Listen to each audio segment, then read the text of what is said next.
At CNN 10, our first week back on air rolls on. We're enjoying getting back into the swing of daily production, and we hope you're enjoying the show. I'm your anchor, Carl Azus. Today, we're starting in Central Africa.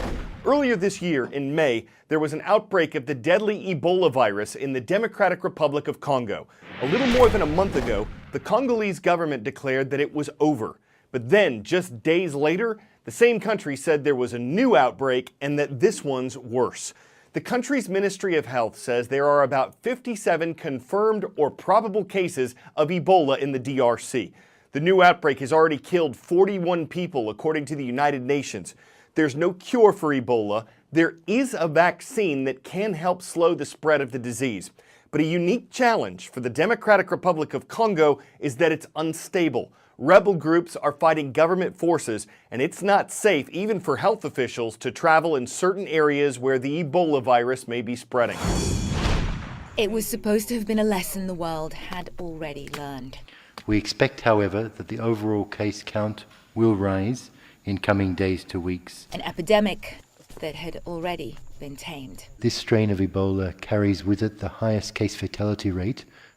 In 2015, in the aftermath of the Ebola outbreak in West Africa, which killed over 11,000 people, scientists said they had successfully tested an Ebola vaccine, which could confer up to a year of immunity, and the world breathed a sigh of relief. But 5 years after the start of the West African outbreak, and the Democratic Republic of Congo is in the throes of an Ebola crisis. The United Nations World Health Organization, which is attempting to lead a global response, says this outbreak is more complicated than any that has come before it. WHO said the new cluster of cases is occurring in an environment which is very different from previous locations, as it is an active conflict zone, and added that the major barrier will be safely accessing the affected population. As the death toll climbs, people in the outbreak zones are grappling both with the loss of loved ones and this new reality that is unfolding. The disease is spread through contact with any contaminated body fluids, and even children are having to learn that a single touch can be deadly.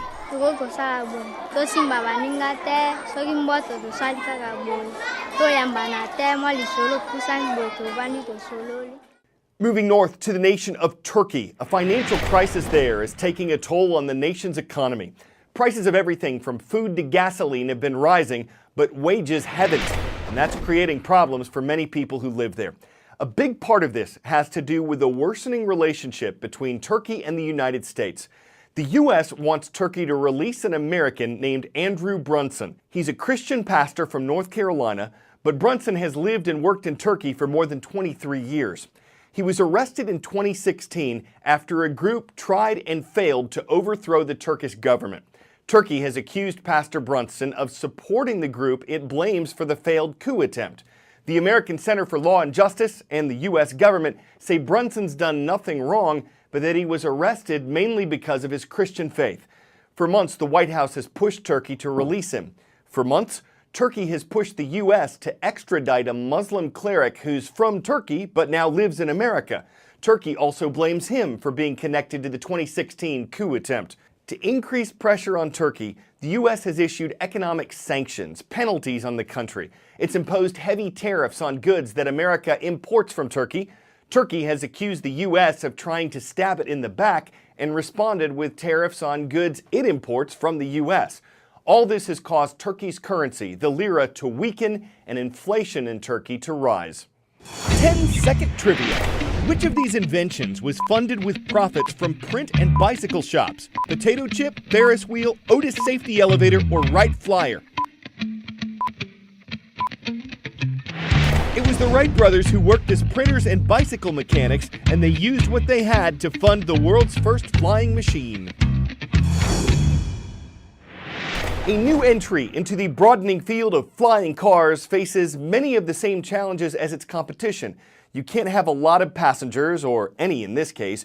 You can't fly over crowds or congested parts of cities, and a battery that lasts long enough for an electric aircraft to be useful in real life could be years away. But the technology is getting off the ground. All right, I'm a little nervous. Wow, this is really happening. Okay, so this was definitely one of the crazier experiences of my career.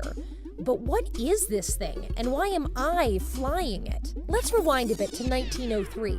In Kitty Hawk, North Carolina, the Wright brothers took off in the world's first powered airplane. They called it Flyer. Now, I've come to a secret facility in Lake Las Vegas, the training center for a company appropriately named Kitty Hawk. What is the mission of Kitty Hawk? The mission of Kitty Hawk is to get everybody to fly every day and eventually to get rid of traffic. So we want to see a future where traffic is a matter of the past. That's Kitty Hawk CEO Sebastian Thrun, and what he's basically describing as making the Jetsons' flying cars a reality. Meet George Jetson. Now, it's a long step from Flyer to that, honestly. This is a recreational vehicle. It's meant for recreational flight. But in the far distant future, I can see that maybe we take something similar like this and fly into New York and Manhattan. Flyer is Kitty Hawk's first commercial vehicle. Todd Reichart is the company's lead engineer. You basically have 12 moving parts, Okay, what are those moving parts? 10 motors, Right. and 2 control sticks. And that's it. Pretty simple. While operating it may be simple, incorporating vehicles like this into our everyday commutes, that's going to be a whole lot more complicated. For now, Kitty Hawk's playing it safe. Their engineers wouldn't let me fly faster than 6 miles per hour, and trust me, I wanted to. Today, we're flying this thing at only like 10 feet off the ground, and we're flying it over a body of water. But what is this baby truly capable of? I mean, you guys are only limiting it to that for safety reasons. And make no mistake, the fact we are flying 10 feet over the water is a safety feature. We want to make sure that no one gets hurt. Physically, I think it's very conceivable that a vehicle like this might go at some point 50, 60, maybe even 100 miles per hour. We honestly don't know yet. Even with those limitations, I still had a blast. But once the novelty wears off, what is this thing really for? What purposes could Flyer serve that a helicopter couldn't? You, Rachel, were able to fly it after an hour. And I Very don't want true. to see you in a helicopter after 1 hour. I definitely don't want to get in the pilot seat of a helicopter after an hour or ever. And the reason is, in this vehicle, if you let go of the controls, it just stays where it is. Which is not true for a helicopter or fixed-wing aircraft. And I have to say, they made it pretty idiot-proof. I don't have a pilot's license, and I only trained for about an hour.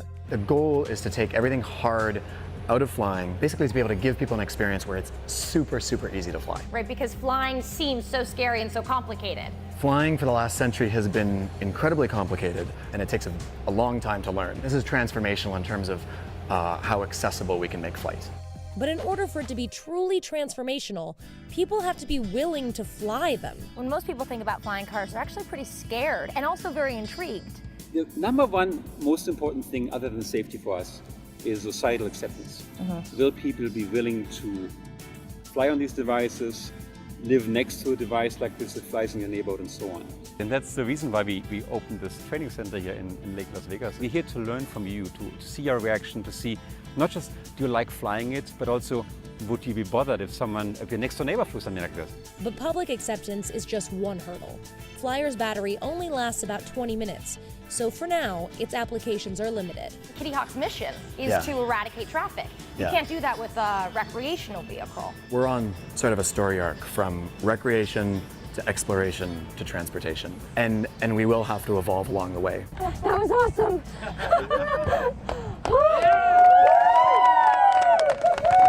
I did it! I did